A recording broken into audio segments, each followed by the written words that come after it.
बहुत बहुत धन्यवाद आशु मल्होत्रा जी, आपके माइक संचालन के लिए। और सबसे पहले मैं बहुत बहुत बधाई देता हूँ, शुभकामनाएं देता हूँ अंकिता जी को। बारिश के मौसम में प्रोग्राम को सफल बनाया, उसके लिए आपको बहुत बहुत बधाई, आपकी हिम्मत को बहुत बहुत बधाई। मंच के नीचे उपस्थित मेरे सामने अश्विनी गौतम जी, पंत जी, गोयल जी, मानविंदर जी, अलका शर्मा जी, वसुंधरा जी, सुनीता जी और मेरे सामने उपस्थित सभी ज्योतिष के विद्वान बंधुओं और ललित पंत जी। यहाँ पर ज्योतिषी कितने? ज्योतिषी कितने? सभी ज्योतिषी हैं, तो ज्योतिष में ही बोला जाए फिर, ठीक है। जो कई बार ऐसा होता है ना कि ज्योतिषी होते नहीं हैं और फिर ज्योतिष में बोलो तो अच्छा नहीं लगता फिर, इसलिए मैंने पूछा है। जब हमारे सामने कोई क्लाइंट आता है तो दुविधा ये होती है इसको क्या बताएं। और कई तो ऐसे क्लाइंट आते हैं जो सिरफिरे टाइप होते हैं, वो कहते हैं आप बताओ कि मेरी किस्मत में क्या लिखा है, आप ही बताओ। आप बैठे हो ना, आप बताओ, फीस ले रहे हो। अब ज्योतिषी फंस जाता है। यहाँ पर दिक्कत ये आती है कि वो खुद बताए, अब वो बोलेगा कि नहीं ऐसा नहीं है, तो ये बड़ी समस्या आती है। तो उसके आज मैं आपको कुछ अपने एक्सपीरियंस और अपनी टिप्स आपको दूंगा कि अगर आपके सामने कोई ऐसा व्यक्ति आता है तो कैसे फलादेश करना चाहिए। दूसरी चीज़, आपको ये लगता है कि इसकी दशा तो बड़ी अच्छी ग्रह की चल रही है, यह आदमी बड़ा ऊपर उठना चाहिए, लेकिन जब उससे बोलते हैं आप तो बड़े अच्छे पद पे होने चाहिए, बोले नहीं मैं तो कंगाल हूँ, मैं तो कर्ज में डूबा हुआ हूँ। तो ज्योतिषी के सामने ना फिर टेंशन हो जाती है, पर उसको लगता है ये सही है भी या नहीं है। और कई बार आप बोलते हैं कि नहीं ऐसी प्रोडक्शन आपका तो तलाक हो जाएगा, बोला नहीं मेरा और मेरी पत्नी का तो लैला मजनून जैसा प्यार है। फिर बड़ी मुश्किल होती है। तो ऐसी सिचुएशंस में आपको मैं कुछ ऐसी टिप्स दूंगा कि कस्टमर खुद ना पूछे, आप अपने आप बता दो कि तुम्हें ये प्रॉब्लम है। ज्योतिष के अंदर आजकल एक शब्द है साइकोलॉजी, लेकिन इसको पहले बोला जाता था योग और ध्यान। जब कोई भी अगर आपके पास में क्लाइंट आता है तो सोचने का अधिकार तो आपका है ही। अब कुंडली आपके सामने आ गई और व्यक्ति आपके सामने आ गया तो यह देखना आवश्यक बन जाता है आपका कि उस व्यक्ति की एज फॉर्मेट क्या है, वो किसके बारे में जानना चाह रहा है। उसे पूछो भाई आप अपने बारे में जानना चाहते हो, बोला हाँ जी। और आदमी की एज 30 साल से लेकर के और मान लो 50 साल के बीच में है। अब उस एज आदमी पर, उस एज के ऊपर क्या परेशानियां हो सकती हैं उसको, ये तुम्हें एक्सपीरियंस होना चाहिए, ज्योतिषी को एक्सपीरियंस होना चाहिए। और वो उसी दायरे के आसपास अगर ज्योतिषी घूमेगा तो बहुत अच्छा रहेगा। अगर आपने बात करी बुढ़ापे की और बात करी जवानी की और एज में व्यक्ति है 35 से 40 साल का, तो आपकी बात करने की ट्यूनिंग उसके साथ बैठ नहीं पाएगी। अब आप ये सोचो कि मान लो 30 साल से लेकर के और 40 साल के बीच का व्यक्ति कोई आता है, उसकी क्या प्रॉब्लम हो सकती है। पहली तो ये हो सकती है कि शादी की हो सकती है, कि शादी हुई है या नहीं हुई है, ये भी हो सकता है। दूसरा सबसे पॉइंट हो सकता है उसका जॉब का, व्यापार का हो सकता है। उन 2 पॉइंटों पर हो सकता है। तीसरी भयंकर बीमारी का हो सकता है, कैरियर को लेके हो सकता है, विदेश जाने का हो सकता है। अब ये 5-6 पॉइंट आपके दिमाग में होने चाहिए।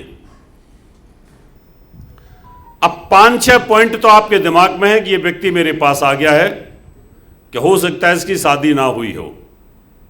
आपने सप्तम भाव पर नजर डाली, आपको लगा कि सप्तम भाव पर तो बुरे ग्रह बैठे हुए हैं, सप्तम का और अष्टम का राशि परिवर्तन बना हुआ और पाप प्रभाव है, तो आपका दिमाग क्लिक कर गया कि कुंडली को मैंने देखा, इसकी उम्र को देखा, उसके हिसाब से मुझे लगता है कि ये व्यक्ति कहीं ना कहीं शादी से संबंधित परेशानी से जूझ रहा है। हो सकता है इसकी पत्नी की डेथ हो गई हो, या तलाक हो गया, या दूसरी शादी करना चाहता है। आपने दिमाग के अंदर उसके सप्तम भाव के ऊपर और अष्टम भाव पर गोला मार दिया। फिर आगे कुंडली को स्टडी किया, आपने देखा कैरियर का जो स्वामी है वो तो उसका राजयोग बना के बैठा हुआ है, वो तो बहुत ही बढ़िया है, लगता है कैरियर से तो ये ठीक है। उसके बाद आपने देखा उसके स्वास्थ्य की स्थिति क्या कहती है। लग्नेश कहां पर बैठा है, लग्नेश भी अच्छी जगह पे बैठा हुआ है। कोई ऐसे ग्रह की दशा नहीं चल रही है जिसके कारण उसका स्वास्थ्य कहीं डिस्टर्ब हो रहा हो। अब आपने ये तय कर लिया कि ये जो व्यक्ति है कहीं ना कहीं सप्तम भाव से संबंधित ही पीड़ित है, और आपने सीधा बोला कि भाई तुम्हारी कुंडली के हिसाब से तुम्हारी मैरिज लाइफ डिस्टर्ब आती है। इसमें 2-3 पॉइंट मुझे दिखाई दे रहे हैं, या तो तुम्हारा तलाक हो चुका है, तुम्हारी पत्नी की डेथ हो चुकी है, और या तुम्हारी शादी होकर के टूटेगी। आपने पूरी कुंडली छोड़ दी, आपने कुछ बताया ही कुछ नहीं उसमें, और आप सिर्फ एक ही पॉइंट पे कंसंट्रेट करके बैठे हुए हैं, और वो व्यक्ति वहीं हिल जाता है कि हाँ गुरुजी, बस रोना शुरू कर देता है कि अभी अभी मेरी 3 महीने पहले मेरी पत्नी की डेथ हो गई, या मेरे पति की डेथ हो गई। तो आप इधर उधर मत भटको। कई लोग क्या करते हैं कि उम्र देखते नहीं है। अभी मान लो कोई बच्चा आ गया 2-3-4 साल का, उसके माँ बाप उस बच्चे की कुंडली लेके आ गए। अब उन्होंने पूछा कि बताओ पंडित जी क्या हो सकता है। अब आपने देखा कि उसकी कुंडली में मंगल शुक्र बैठे, कहता ये लव मैरिज करेगा, प्यार में इन्वॉल्व रहेगा, बच्चा 3 साल का है। अब आप ये बातें बोलेंगे तो बात अच्छी नहीं लगेगी, और आपकी रेपुटेशन भी डिस्टर्ब हो जाएगी। क्या ये 3 साल के बच्चे के लिए क्या बोल रहे हैं। तो वर्तमान में उस बच्चे के माँ बाप क्यों आए हैं आपके पास में। उसकी उम्र 3 साल है, या तो तोतला है, बोल नहीं पा रहा, या वो कहीं ना कहीं बीमारी से पीड़ित है, या वो पढ़ लिख नहीं रहा, या चल नहीं पा रहा। अब आप उन चीजों पर कंसंट्रेट करो कि भाई उसके दूसरे भाव को देखो, पहले के तोतला तो नहीं है, कि वाणी स्थान पर शनि राहु का या बुध पीड़ित तो नहीं है, या उसका कहीं चंद्रमा पीड़ित तो नहीं है, चंद्रमा 6-8-12 में बैठा हो, राहु के साथ बैठा हो, वो बहुत ज्यादा अस्थमैटिक प्रॉब्लम में हो, सांस की बीमारी हो, लंग्स इन्फेक्शन हो रहे हो, या वो मानसिक बीमार हो। आपने देखा ये तोतला तो नहीं है, ये बच्चा बोल तो सकता है, सुन भी सकता है, इसका चंद्रमा राहु के साथ अष्टम में बैठा है। बस वहीं पे आपने गोला मार दिया कि बच्चा आपका ना बीमार है, कोल्ड कफ की तकलीफ से है, मानसिक परेशानी और मानसिक विकास भी इसका डिस्टर्ब है। पागल हो जाएंगे वो आपको। 50 रिश्तेदारों को भेजेंगे आपके पास कि वहां चले जाओ, उस ज्योतिषी के पास चले जाओ, आंसू मल्होत्रा के पास, बहुत बढ़िया बताता है। यानी आपको ना इसमें अभ्यास करना पड़ता है। अगर आप अभ्यास नहीं करोगे और आप ऐसे ही तुक्का मारोगे तो बड़ी प्रॉब्लम होगी। ऐसे तुक्के मारने से ज्योतिषियों के पास ऐसे बचने के रास्ते भी होते हैं, ऐसा नहीं है। बहुत सारे ज्योतिषी इधर उधर से निकल जाते हैं। अभी मेरे एक स्टूडेंट थे दूरदर्शन में, डायरेक्टर गुप्ता जी, HFNC का दाढ़ी थी, अच्छी पर्सनैलिटी थी, गोरे चिट्टे थे, पेट निकला हुआ था बाहर काफी। अब उनको, कई लोगों को ना ज्योतिषियों के पास भटकने का शौक होता है, कभी इसके पास गए कभी उसके पास गए, वो पैसे उठाते हैं 10,000 रुपये, पूरे छुट्टी वाले दिन 5-7 के पास घूम के आ जाते हैं, उस पर भी गए उस पर भी गए, उसने क्या बताया, उसने सबका रिकॉर्ड करते हैं। तो वो ना घूमने का शौकीन था। दिल्ली के अंदर विकासपुरी क्षेत्र में एक ज्योतिषी आया हुआ था बाहर से, उसने बड़ी ऐड लगा रखी थी, सब कुछ अपने आप बताऊंगा, सब कुछ अपने आप बताऊंगा। अब उसके पास चला गया वो गुप्ता। गुप्ता ने जाकर के पूछा, जोशी ने कहा भाई पूछो क्या बात है। कहता आपकी ऐड तो ये थी कि मैं सब कुछ अपने आप बताऊंगा, बताओ क्या है। कहता नहीं फिर भी आपकी कोई समस्या है।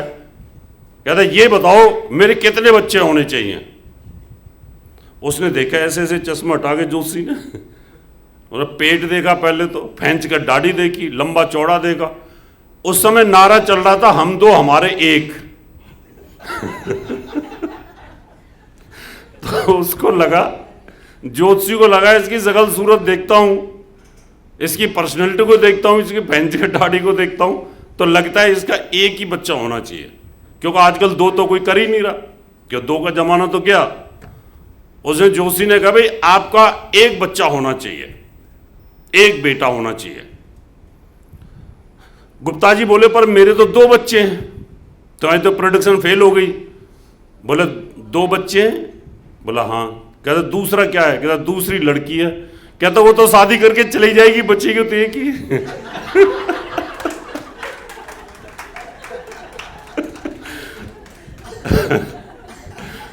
तो ज्योतिषी अपना रास्ता निकाल लेता है, लेकिन ऐसा रास्ता नहीं होना चाहिए।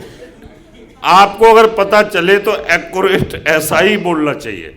तो आज मैं आपको कुछ ऐसे पॉइंट बताने वाला हूं जिससे कि आप काफी एक्यूरेसी में पहुंच सकते हैं। वैसे तो आदमी अभ्यास से जाता है इस फील्ड में, सूत्र तो वही है, पाराशर होरा शास्त्र 200-300 पेज की, उसमें सारे सूत्र हैं। अब उनको रटने से तो आदमी नहीं बन सकता, लेकिन उसमें और कितना लिखा है।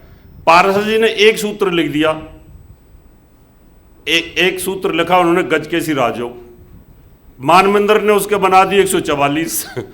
अभी पिछला जब इन्होंने बोला था किसी सम्मेलन में, तो मैं सुन रहा था 144 प्रकार के गजकेसी राजयोग।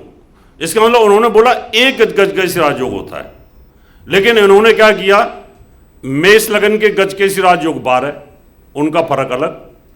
वृष लगन में गजकेसी राजयोग बनेगा, वो 12 अलग, और मिथुन में बनेगा उसके 12, तो 12 गुणा 12 144। और अभी और अगर आप लोग रिसर्च करें तो फिर इसके डबल भी हो जाएंगे, वो डबल भी हो जाएंगे। तो एंडलेस विज्ञान है ये। आप जितना सोच सकते हो उतना इसमें बताया जा सकता है कि आप इस समय क्या सोच रहे हो। कई लोग ऐसे आते हैं हमारे पास, काम करता हूं गुरुजी, काम चलता ही नहीं है, बड़ा धीरे धीरे चलता है, पैसा आता ही नहीं है, बड़ी परेशानी आती है। आपने चश्मा हटा के देखा, भाई दशा तो अच्छी चल रही है तुम्हारी, ग्रह तो बड़े बढ़िया चल रहे हैं, चलना चाहिए आपका, लेकिन नहीं चलता। और ये रियलिटी है।